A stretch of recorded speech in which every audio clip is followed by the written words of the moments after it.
Hello everybody, welcome into another lesson. So today we are going to start factoring quadratic equations. This will be a 3-lesson series where we factor quadratic equations, then the lesson after that we will solve quadratic equations by factoring. But today's lesson should be super easy. We're going to do the 3 most easiest types of quadratic equations to factor. For example, if you have a 2-term variable expression where you can factor terms with common factors. So if you look at u squared plus 7u, what do they both have in common? They both have a u. You can factor out a u, so you just take your u, and then in parentheses, what times u equals u squared? That would just be u, and then u times 7 equals u. So this would just simply factor into u times u plus 7. And if you redistribute, you would get u squared plus 7u. So factoring out 2 terms or more terms that have a common factor goes a long way. Now, let's say I had something like 6t squared minus 36t. What if I had 6t squared minus 36t? Well, let's look at this. They both appear to have a 6t in common, right? So we can definitely factor out 6t. Then for the first expression, if I just multiply it by t, I would get 6t squared. Then this would just be minus 6. 6t times negative 6 would give you that minus 36t. So this would factor into 6t times t minus 6.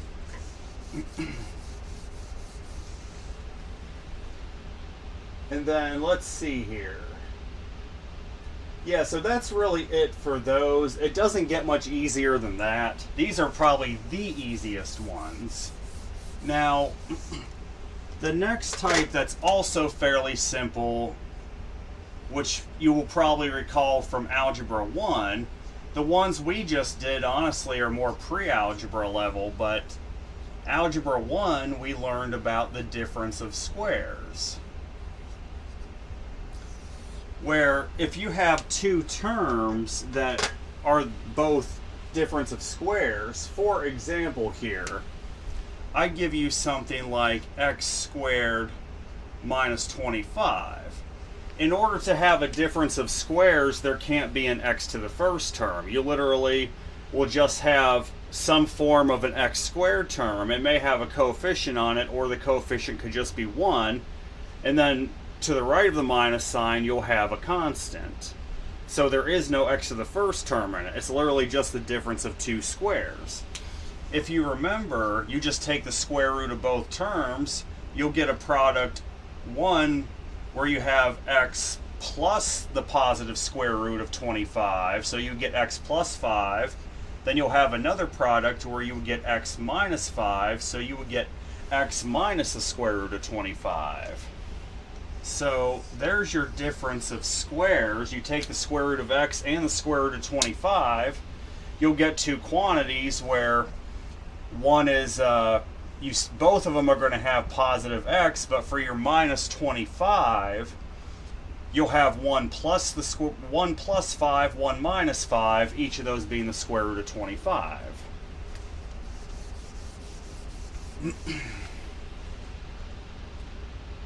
Alright, let's see here. Now what if I gave you something like 16t squared minus 9? So we got 16t squared minus 9. Well, this again is the difference of 2 squares because there is no t to the first term. You just have 2 square terms. So this is going to be 2 quantities. What's the square root of 16t squared? Definitely 4t.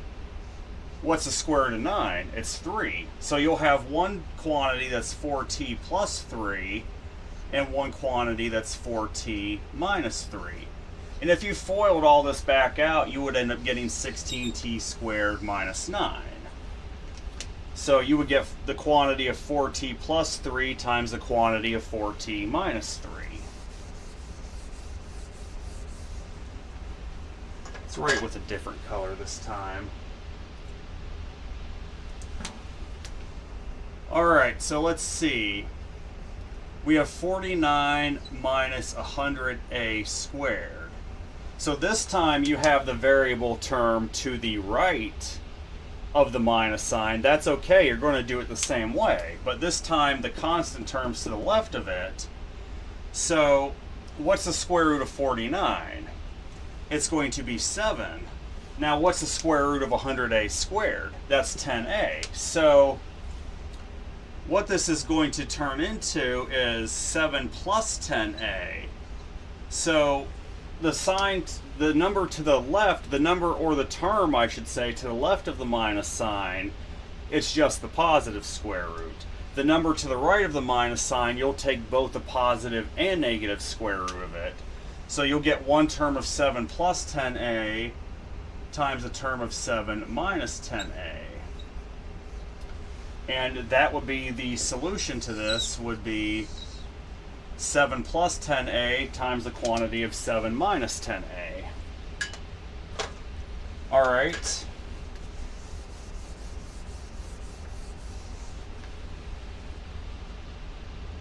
Let's see here.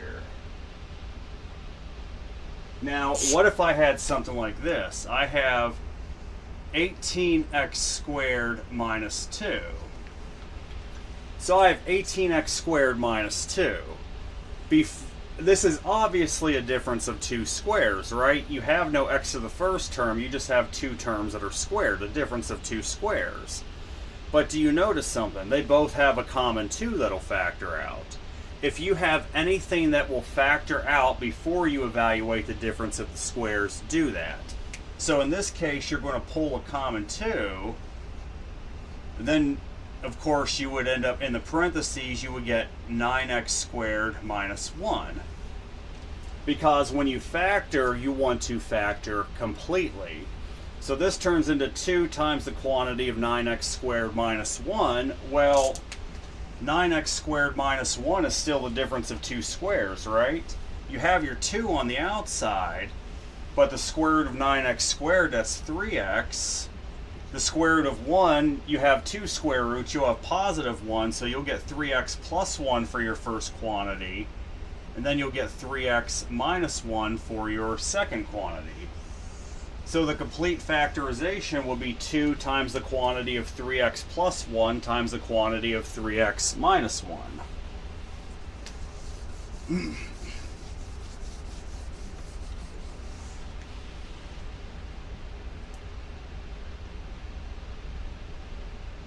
Alright, and that's it for that type. We got one more.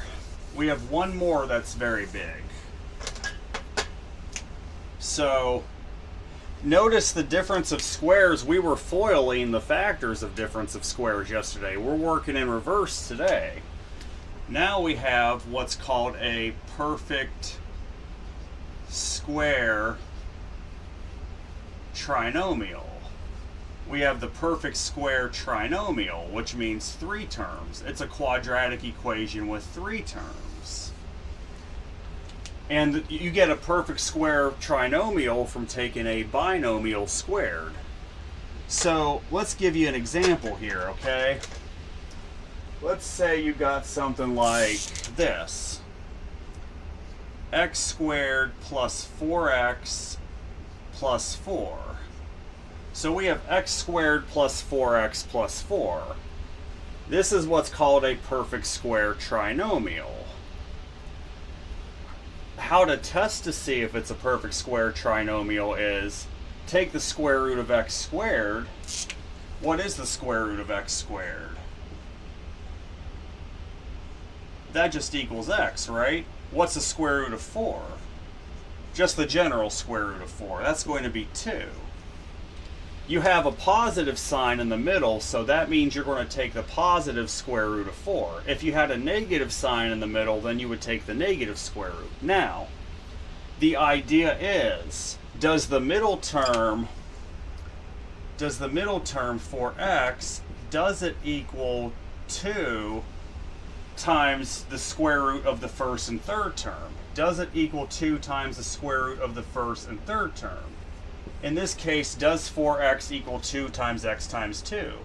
Well, as it turns out, yes, it does. 4x equals 4x. So if you get a true statement on both sides, that means this is a perfect square trinomial. If you've ascertained that, then you'll just take the sum of your x and your 2, the sum of the square roots of both your first and third term, and you'll raise it to the second power. And if you expanded this back out, you would end up getting x squared plus 4x plus 4. So a perfect square trinomial results from a binomial squared. That's how you get a perfect square trinomial. And I got more here. I got even more. These ones tend to be a little fuzzier than the rest. What if I had x squared minus 6x plus 9? So what if I had something like x squared minus 6x plus 9? Well, for starters, what is the square root of x squared? That's just going to give me x, right? Now, I have a negative sign as my middle term for my second term, so that means I need to focus on the negative square root of 9. So what is negative of the square root of 9? That's going to be negative 3. The next question to ask, does negative 6x equal 2 times the square root of x squared, which is x, times the negative square root of 9, which is negative 3? Well, yes, it turns out negative 6x does equal negative 6x, so this is a perfect square trinomial. So now all you do is take the difference of the two terms. You'll take your x, which was the square root of x squared, then you'll take plus the negative square root of 9, which would be plus negative 3 turns into minus 3. So just take those two terms, add them together, the x and negative 3, and raise it to the second power. So yes, x minus 3 to the second power is what you would get then. And if you expanded that back out, you would get back the original expression.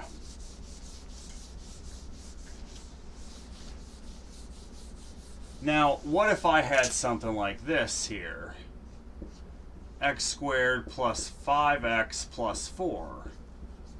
What if I had something like that? Well, let's test to see if it's a perfect square trinomial. You have a plus sign in the middle, so that means you're going to take the positive square root of 4, but start with the square root of x squared. That, of course, is just x. Then we're going to take the positive square root of 4, which is 2. Now the question is, does that middle term of 5x, does it equal 2 times these two terms that we just found? 2 times x times 2. Well, that would be like saying 5x equals 4x, which it clearly does not.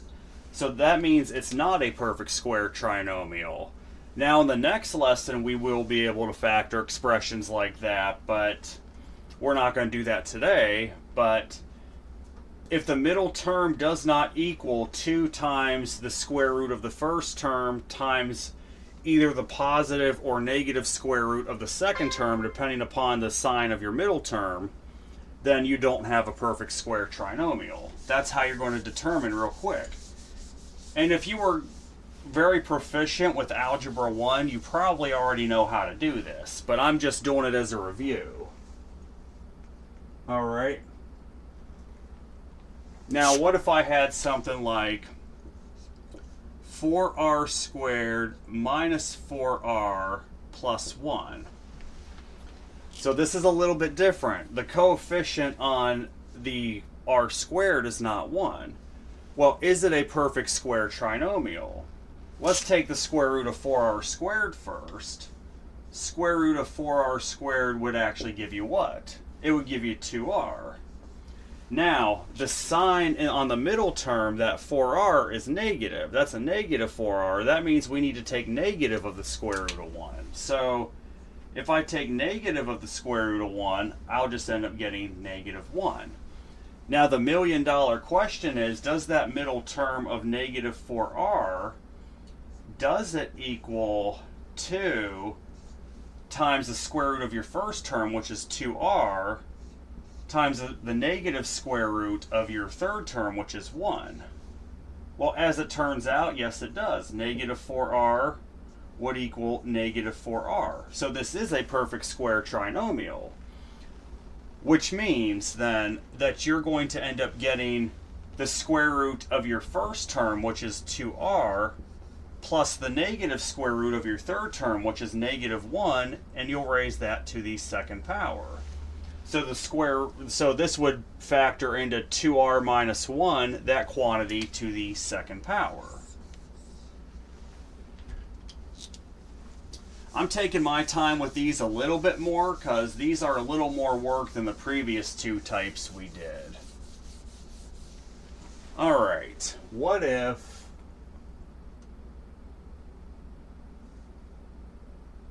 another good one. 9s squared plus 12s plus 4. That one's going to seem a bit more like a doozy. 9s squared plus 12s plus 4. Is this a perfect square trinomial? Well, we got to take the square root of 9s squared. Basically, to determine if it's a perfect square trinomial, you need to experiment. So the square root of 9s squared, of course, would end up giving you 3s. Now, the sign on the middle term is positive, which means you need to take positive of the square root of 4. So the square root of 4 is simply 2. Now the big question is, does that middle term of 12s, does it equal 2 times the square root of the first term, which is 3s, times the square root of the third term, which is 2? So 12s on the left, let's see, what's the right side? 2 times 3s is 6s, times 2 is 12s. So yes, they are equal, which means you do have a perfect square trinomial. So that means all this is now is the square root of your first term plus the positive square root of your third term, so you'll get 3s plus 2, that quantity, and you'll raise it to the second power. And I know probably a lot of you watching this, since you are proficient with Algebra 1, could probably do some of these in your head, and it's no shame if you are struggling with this, okay? Because some people come into Algebra 2 and they didn't quite, it's like they were just pushed through. And maybe you're in that situation. You kind of just got through it and you just didn't really understand it, but here you are in Algebra 2 right now, and you're still struggling with some of this. That's okay. That's why I'm taking the time to explain some of this, because we're going to be going into equations that involve this. That, we're actually going to solve equations using these methods. Right now, we're just practicing factoring in general. Or maybe it's been so long that since you've done it that you've kind of forgotten how to do it, which that happens too. There's no shame. That's why I'm here. Okay. What if I had 25b squared minus 60b plus 36? So now I got 25b squared minus 60b plus 36. Is this a perfect square trinomial? Well, take the square root of your first term, which is 25b squared. The square root would simply just be 5b. Now, we have a negative sign on our middle term, which tells us that we need to take the negative square root of 36. A negative sign on the middle term means you take the negative square root of your third term.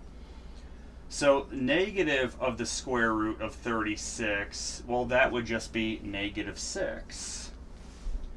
Now the question is this middle term of negative 60b, is that equal to 2 times the square root of your first term, which is 5b, times the square root of, times the negative square root, rather, of your third term? Well, let's see. Negative 60b equal to 2 times 5b is 10b times negative 6. Yep, that gives you negative 60b. Left side equals the right, so you have a perfect square trinomial, which means now you're going to take the square root of your first term, which is 5b, plus the negative square root of your third term, which is plus negative 6, so that'd be 5b minus 6. Then you'll raise that quantity to the second power. So you end up getting the quantity of 5b minus 6 raised to the second power.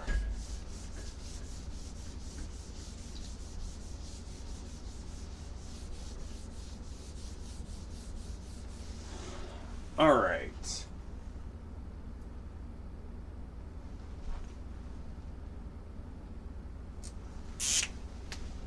I have 81c squared plus 198c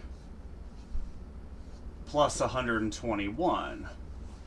So I've been given 81c squared plus 198c plus 121. Is this a perfect square trinomial? Well, take the square root of your first term, which is 81c squared. The square root of that would end up giving you 9c.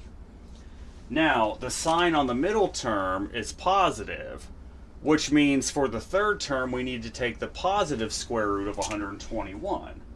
So the positive square root of 121 would be 11. Now the big question is, does this middle term of 198c, is it equal to 2 times the square root of your first term, which is 9c, times the square root of your third term, which is 11? Well, so we would have 198c equal to what?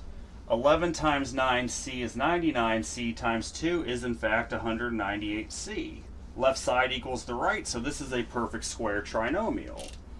Since it is a perfect square trinomial, you're just going to take the quantity of your first term, 9c, plus the 11, and then you're going to raise that to the second power. And that's what it would break down into. That's what this would factor into, is the quantity of 9c plus 11 raised to the second power.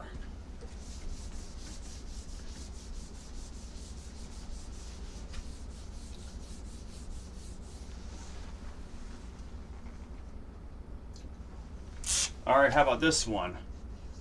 5x squared plus 5x minus 10. So how about that? 5x squared plus 5x minus 10. As I've said before, and we were doing the difference of two squares, and it's the same here. If you have a common factor to factor out before you try to factor anything else, factor it out. So between each of these three terms, we have a common 5, don't we? So go ahead, factor out that common 5. So you have 5. This would turn into times the quantity of x squared plus x minus 2. But is it a perfect square trinomial? Is it? Is that a perfect square trinomial? Well, to find out, let's take the square root of x squared. What is the square root of x squared? That's x.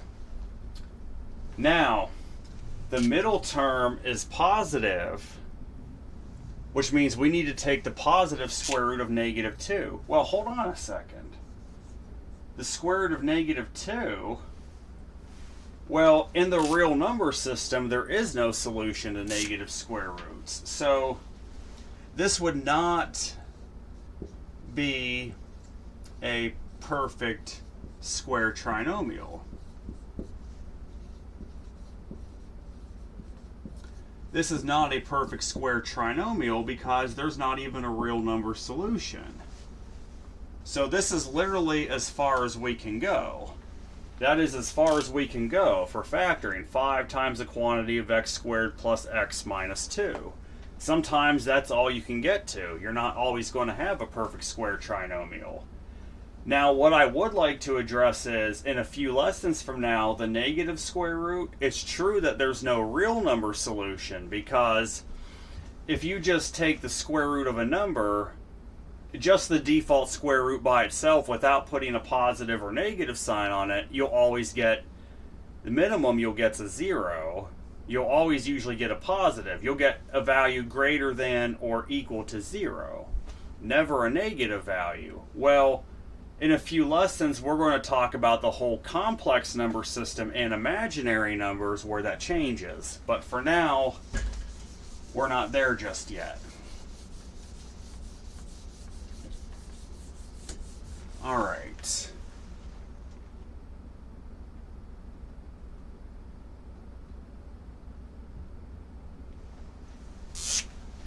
So let's see, we have 3x squared plus 54x plus 243. Well, looking at this, we definitely have a common factor of 3, do we not? All three of these have a common factor of 3. Let's factor out that common 3 first. So factoring out the common 3, you would get 3 times the quantity of x squared plus 18x plus 81. Now, we factored out the 3. The big question is x squared plus 18x plus 81 a perfect square? Trinomial. Well, to find out, take the square root of your first term, which is x squared. Again, that square root of that is just x. And then, since you have a positive sign on the middle term, you'll take the positive square root of 81. So the positive square root of 81 equals 9. Now the big question is, 18x equal to 2 times the square root of the first term, which was x, times the square root of the third term, which is 9. Well, let's look at this here. 18x on the left equal to 2x times 9 is 18x. 18x, that's why I meant to put the x. So, yes, they are both equal. So this here, in parentheses, is a perfect square trinomial. So on the outside of the parentheses, you'll still keep the 3. But since you've determined this is a perfect square trinomial, the quantity is going to be the square root of your first term plus the square root of your third term, which is 9. So 3 times the quantity of x plus 9, that quantity is raised to the second power. So this would factor into 3 times the quantity of x plus 9 raised to the second power.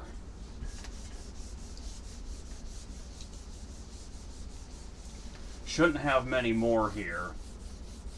I just wanted to get this one because this is one where people can struggle sometimes. All right, how about this one? 8y squared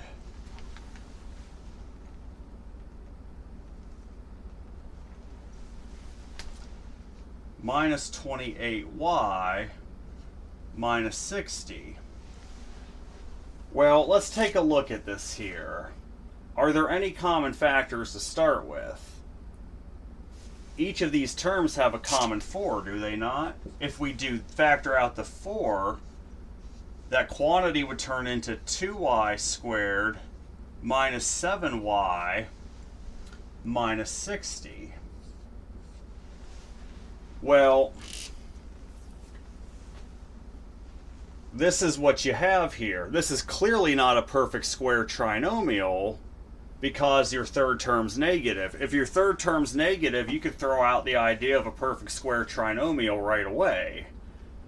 Because in order for it to be a perfect square trinomial, your third term has to be positive. So you can dismiss it right away if it's negative. So for now, this is the best we can do. Now, I'm sure we could argue and factor this further and get the middle term, maybe. But for now, this would suffice until we talk about the other factoring methods. If you know how to do it, then by all means, feel free. But That's going to be in the subsequent lessons. So that's, for now, that's as far as you could get. 4 times a quantity of 2y squared minus 7y. That should be minus 30, excuse me. Or minus 15, rather. Good Lord. Thank you. Minus 15. So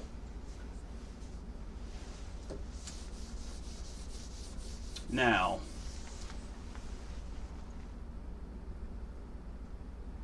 good one. Let's see.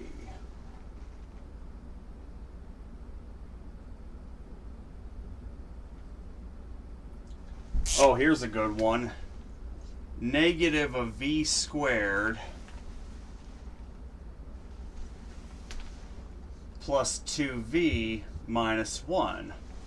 So we have the negative of v squared plus 2v minus 1. One thing here, if the coefficient on your second power term is a negative, what you want to do is factor out a negative 1 automatically. Go ahead and factor out a negative 1 before you try to solve this, because right now it looks like you can't do anything with it. Not so. Factor out a negative sign, which is a negative 1, and then this would turn into the quantity of v squared minus 2v plus 1. Now, do we have something we can work with? V squared minus 2v plus 1. Well, again, what's the square root of v squared? That's just simply going to be v, right? Now, the sign on my middle term is negative, right? So that means I need to take negative of the square root of 1. So if I take negative of the square root of 1, that's going to give me negative 1. Now the question is negative 2v equal to 2 times the square root of my first term, which is v, times the negative square root of my third term, which is negative 1. Well, negative 2v equals negative 2v. So actually, yes, you have a perfect square trinomial inside the parentheses. So you keep your negative sign outside the parentheses, and then in the parentheses, it's going to be the sum of the square root of your first term, which is v, plus the negative square root of your third term, which is negative 1. So v minus 1 to the second power. So this quantity will factor into negative of the quantity of v minus 1 raised to the second power. Always make sure before you answer yes or no that you can factor out a negative sign on your leading term, which is to the second power, and then go from there to determine what you have that you can factor.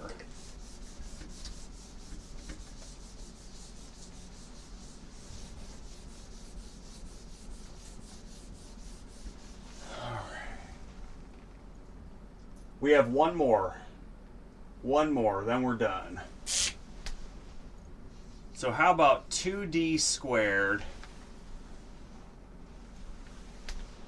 plus 12d. Now here's where we're going wrong, minus 16. So 2d squared plus 12d minus 16. Well, right away we notice we have a positive coefficient on the d squared. We have a negative third term, so right away we can throw out the idea of a perfect square trinomial. This is not a perfect square trinomial, PST, I'll call it that. Not a perfect square trinomial. But it doesn't mean we can't do some degree of factoring. Each of these terms have a 2, right? So you get 2 times d squared plus 6d minus 8. And for right now, that's as far as we can go. Maybe when we get into other types of factoring, there would be something we could do, but right now, that's as far as you can get. So the complete factorization will be 2 times the quantity of d squared plus 6d minus 8. So that's it for the most basic 3 types of the factoring. Next lesson, we will get into factoring another type of quadratic equation where the leading coefficient is always positive 1, but it's not a perfect square trinomial. So, I hope everybody has a great night. Take care.